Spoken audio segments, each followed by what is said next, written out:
জাতীয় ঐকমত্য কমিশনের সিদ্ধান্ত অনুযায়ী জুলাই সনদ বাস্তবায়িত হবে। এখানে আইনগত কোনো বাধা নেই বলে জানিয়েছেন অ্যাটর্নি জেনারেল মোহাম্মদ আসাদুজ্জামান। সকালে ঝিনাইদহ জোহান ড্রিম ভ্যালি পার্কে সাংবাদিকদের সঙ্গে মত বিনিময় সভায় তিনি কথা জানান। এ সময় তিনি বলেন, আওয়ামী লীগের শাসন আমলে প্রশাসনে কর্মরত বড় ধরনের অপরাধে যারা জড়িত নয়, সরকার তাদের বিষয়টি বিবেচনায় নেবেন বলেও মন্তব্য করেন তিনি।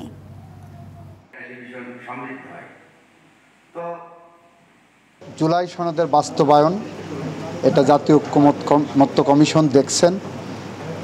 ওনারা যেটা সবার সাথে কথা বলে চূড়ান্ত সিদ্ধান্ত নেবেন, সেই অনুসারে এটা বাস্তবায়িত হবে।